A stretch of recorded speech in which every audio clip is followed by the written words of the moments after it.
প্রধান নির্বাচন কমিশনার সহ নির্বাচন কমিশন গঠন করা হয়ে গেছে। কমিশন দায়িত্ব গ্রহণ করেছে। এখন থেকে তাদের হাতে দায়িত্ব ন্যস্ত হলো ভবিষ্যৎ সরকার গঠন করার প্রক্রিয়া শুরু করার। তারা তাদের প্রস্তুতির কাজ শুরু করেছেন। তাদের হাতে অনেক কাজ। প্রথমে সবচেয়ে বড় কাজ ভোটার তালিকা হালনাগাদ করা। এটা এমনিতেই কঠিন কাজ। এখন কাজটা আরও কঠিন হলো এই জন্য যে গত 3টা নির্বাচনে ভোটারদের অংশগ্রহণ করার সুযোগ ছিল না। তবে রাজনৈতিক ঐকমত্যের কারণে আমাদেরকে যদি অল্প কিছু সংস্কার করে ভোটার তালিকা নির্ভুলভাবে তৈরি করার ভিত্তিতে নির্বাচন সম্পন্ন করতে হয়, তাহলে 2025 সালের শেষের দিকে নির্বাচন অনুষ্ঠান হয়তো সম্ভব হবে। আর যদি এর সঙ্গে নির্বাচন প্রক্রিয়া এবং নির্বাচন সংস্কার কমিশনের সুপারিশের পরিপ্রেক্ষিতে এবং জাতীয় ঐকমত্যের ভিত্তিতে প্রত্যাশিত মাত্রার সংস্কার যোগ করি, তাহলে অন্তত আরও 6 মাস অতিরিক্ত সময় লাগতে পারে। মোটা দাগে বলা যায় 2025 সালের শেষ দিক থেকে 2026 সালের প্রথমার্ধের মধ্যে নির্বাচনের সময় নির্ধারণ করা যায়। বাংলাদেশের নির্বাচন নিয়ে গতকাল মোহাম্মদ ইউনূস কি বলেছিলেন আপনাদের শোনালাম। অন্যদিকে যেমনটা আপনাদের জানাচ্ছিলাম যে বাংলাদেশের সংবিধানের ৫ম সংশোধনীর কিছু অংশ বাতিল, তত্ত্বাবধায়ক সরকার ব্যবস্থা বিলোপের অংশ বাতিল করল হাইকোর্ট। দলীয় সরকারের অধীনে সংসদ নির্বাচনের বিধান বাতিল করল হাইকোর্ট। তার জায়গায় ফিরল নির্বাচনকালীন তত্ত্বাবধায়ক সরকার ব্যবস্থা। এটি তত্ত্বাবধায়ক সরকার নয়, জন আকাঙ্ক্ষার প্রতিফলন স্বরূপ বিশেষ ব্যবস্থা সরকার। নিম্ন আদালতকে এর আগে সুপ্রিম কোর্টের মতো যে ক্ষমতা দেওয়া হয়েছিল তাও বাতিল করা হয়েছে। ফের চালু করা হলো গণভোটের বিধান। সংশোধনীর কিছু অংশ বাতিল করে জানালো হাইকোর্ট।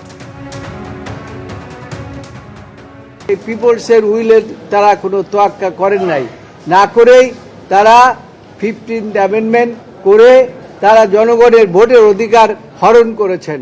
যেখানে জনগণ হচ্ছে সমস্ত ক্ষমতার মালিক, সেই জনগণকে অবজ্ঞা করে 15th অ্যামেন্ডমেন্ট করেছেন।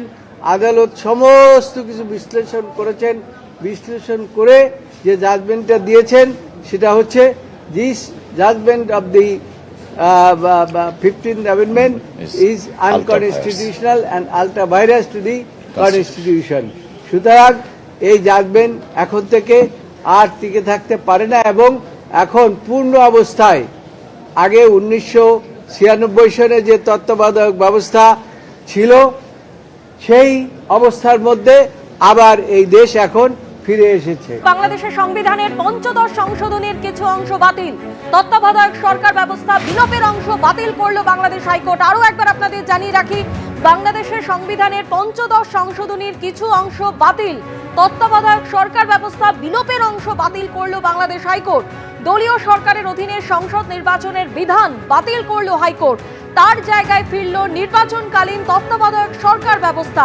এটি তত্ত্বাবধায়ক সরকার নয়, জন আকাঙ্ক্ষার প্রতিফলন স্বরূপ বিশেষ ব্যবস্থার সরকার, জানিয়ে দিল বাংলাদেশের হাইকোর্ট। যেমনটা আপনাদের জানাচ্ছিলাম, বাংলাদেশের সংবিধানের ৫ম সংশোধনীর কিছু অংশ বাতিল, তত্ত্বাবধায়ক সরকার ব্যবস্থা বিলোপের অংশ বাতিল করল বাংলাদেশ হাইকোর্ট। দলীয় সরকারের অধীনে সংসদ নির্বাচনের বিধান বাতিল করল হাইকোর্ট। তার জায়গায় ফিরল নির্বাচনকালীন তত্ত্বাবধায়ক সরকার ব্যবস্থা। এটি তত্ত্বাবধায়ক সরকার নয়, জন আকাঙ্ক্ষার প্রতিফলন স্বরূপ বিশেষ ব্যবস্থার সরকার, জানিয়ে দিল বাংলাদেশের হাইকোর্ট নিম্ন আদালতকে। যেমনটা আপনাদের জানাচ্ছিলাম, বাংলাদেশের হাইকোর্ট বাংলাদেশের সংবিধানের ৫ম সংশোধনীর কিছু অংশ বাতিল করেছে, যেখানে তত্ত্বাবধায়ক সরকার ব্যবস্থা বিলোপের অংশ বাতিল করলো বাংলাদেশ হাইকোর্ট।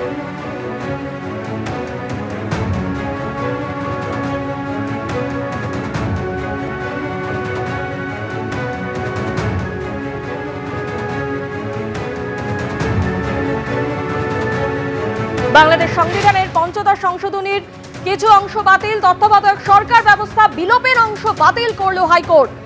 দলীয় সরকারের অধীনে সংসদ নির্বাচনের বিধান বাতিল করলো হাইকোর্ট। তার জায়গায় ফিরল নির্বাচনকালীন তত্ত্বাবধায়ক সরকার ব্যবস্থা। এটি তত্ত্বাবধায়ক সরকার নয়, জন আকাঙ্ক্ষার প্রতিফলন স্বরূপ বিশেষ ব্যবস্থার সরকার, জানিয়ে দিল বাংলাদেশের হাইকোর্ট।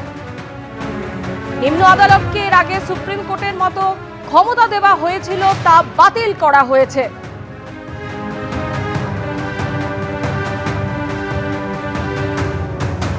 তত্ত্বাবধায়ক সরকার ব্যবস্থা বিলোপের অংশ বাতিল করলো হাইকোর্ট, যেখানে বাংলাদেশের সংবিধানের পঞ্চদশ সংশোধনীর কিছু অংশ বাতিল করা হয়েছে। দলীয় সরকারের অধীনে সংসদ নির্বাচনের বিধান বাতিল করলো হাইকোর্ট, তার জায়গায় ফিরল নির্বাচনকালীন তত্ত্বাবধায়ক সরকার ব্যবস্থা। এটি তত্ত্বাবধায়ক সরকার নয়, জন আকাঙ্ক্ষার প্রতিফলন স্বরূপ বিশেষ ব্যবস্থার সরকার জানিয়ে দিল বাংলাদেশের হাইকোর্ট।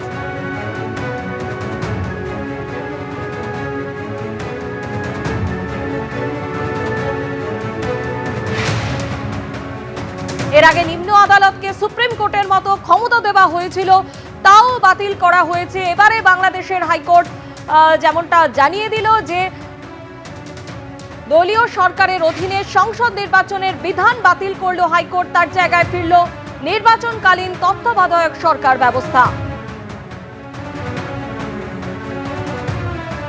বাংলাদেশের সংবিধানের পঞ্চদশ সংশোধনীর কিছু অংশ বাতিল, তত্ত্বাবধায়ক সরকার ব্যবস্থা বিলোপের অংশ বাতিল করলো হাইকোর্ট। দলীয় সরকারের অধীনে সংসদ নির্বাচনের বিধান বাতিল করলো হাইকোর্ট, তার জায়গায় ফিরল নির্বাচনকালীন তত্ত্বাবধায়ক সরকার ব্যবস্থা।